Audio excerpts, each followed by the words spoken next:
Pascal est avec nous, Pascal du Centre. Merci Pascal, merci d'être avec nous sur Europe 1. Bonjour Cyril. Merci Pascal. Vous voulez réagir bien entendu à cette actualité, cette condamnation. Alors franchement, j'ai même pas envie d'appeler ça une condamnation parce que pour moi, c'est tellement désuet que franchement, j'ai même pas envie de dire condamné parce que ça m'énerve de dire ça. Parce que pour moi, quand on est condamné, surtout pour un fait comme celui-là, c'est une peine beaucoup plus importante. Mais là, c'est vraiment un signal qui est catastrophique. C'est un rappel à la loi. Oui, exactement. Voilà, c'est ça. Oui. C'est un rappel à la loi, entre guillemets. Oui. Non, en gros, de toute façon, on l'a répété si souvent. Le problème, c'est pas finalement les peines en soi, c'est qu'en fait déjà, il n'y a pas de place de prison. Emmanuel Macron a parlé de places de prison, il les a pas fait.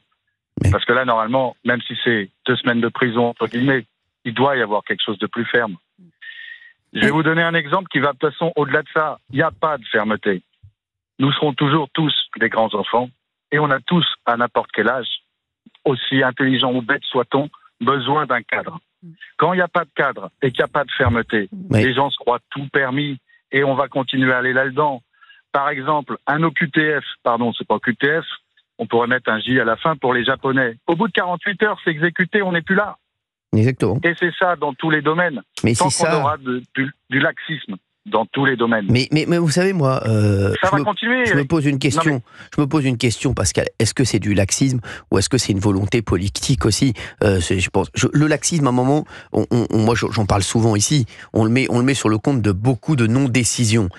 Mais aujourd'hui, je me demande aussi si c'est pas une volonté politique aussi de laisser traîner et de se dire, on va pas se mettre un tel à dos. Voilà, ces personnes-là à dos, ces autres personnes-là à dos. Attention, et c'est vrai que vous savez que si on n'est pas dans la ligne droite et qu'on parle comme ça, vous allez être traité de complotiste bientôt. Attention, il a raison, Pascal. C'est vrai, que ce soit sur ça, que ce soit sur l'Europe, que ce soit sur tout, dès qu'on dit attention, il y a peut-être un projet derrière, on est traité de complotiste. Mais il y a aussi du pragmatisme. C'est aussi tout simplement que, par exemple, là, on ne met pas de prison ferme parce que tout simplement, il n'y a pas de place.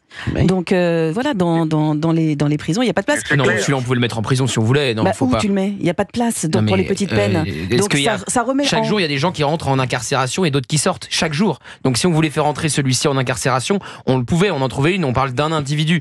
Et par contre, parce que vous parliez des obligations de quitter le territoire, là je suis 100% d'accord avec Cyril, quand il y a une volonté politique, il y a des obligations de quitter le territoire français qui montent. D'ailleurs, demain, vous aurez dans le JD News les premiers chiffres de l'immigration depuis que Bruno Retailleau est arrivé. Et figurez-vous que déjà ça a bougé. Et ça a bougé.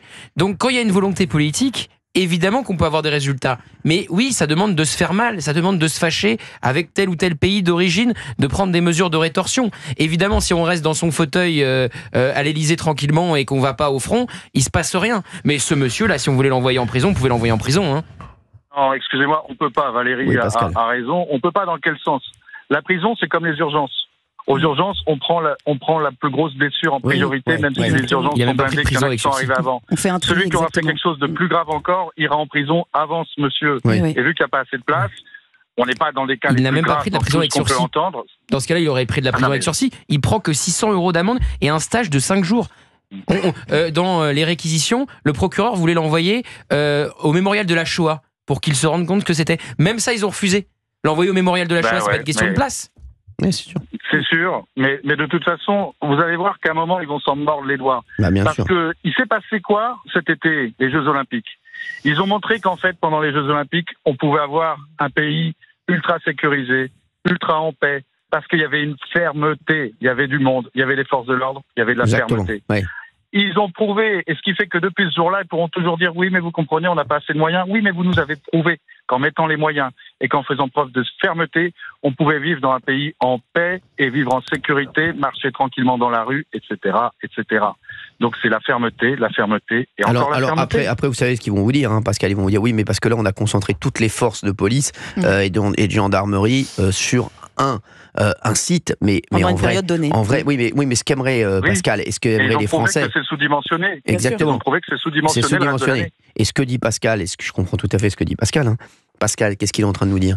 Il est en train de nous dire qu'aujourd'hui, il faut, et c'est ce qu'on dit depuis le début de cette émission, depuis la création d'Omar sur la tête, il faut des priorités. À un moment, on met des milliards ici, des milliards là, mais à un moment, les Français veulent qu'on mette les milliards dans leur priorité, pouvoir d'achat, sécurité, c'est tout. on va pas se raconter l'histoire. On l'a dit, je l'ai dit dès la première semaine. Je sais, vous l'avez extrêmement bien répété. Vous avez extrêmement bien répété. Mais c'est vrai, à un moment, les Français ne peuvent plus entendre. Aujourd'hui, on a parlé aussi de nos agriculteurs. Nos agriculteurs, ils peuvent pas entendre qu'on a donné 3 milliards à un tel pays, 200 millions à tel pays, 1 milliard à un autre, et que les agriculteurs, aujourd'hui, on les a laissés tomber. Donc, à un moment, c'est vrai qu'il y a des problèmes. Il y a des problèmes, on a l'impression que les Français ne sont pas la priorité. En fait, voilà, ça le problème. On a l'impression vraiment que les Français ne sont pas la priorité. Et le bien-être quotidien des Français n'est pas la priorité. C'est ce qu'on ressent, en tout cas. Merci, Pascal. Eh oui, le bon sens, l'intérêt général et la patrie d'abord. C'était le discours du général de Gaulle le 18 juin 1940. Ouais, voilà, merci Pascal, vous avez bien résumé. Merci beaucoup Pascal d'avoir été avec nous sur Europe 1, vous nous rappelez quand vous voulez. Merci. Merci Cyril, au revoir. Au revoir.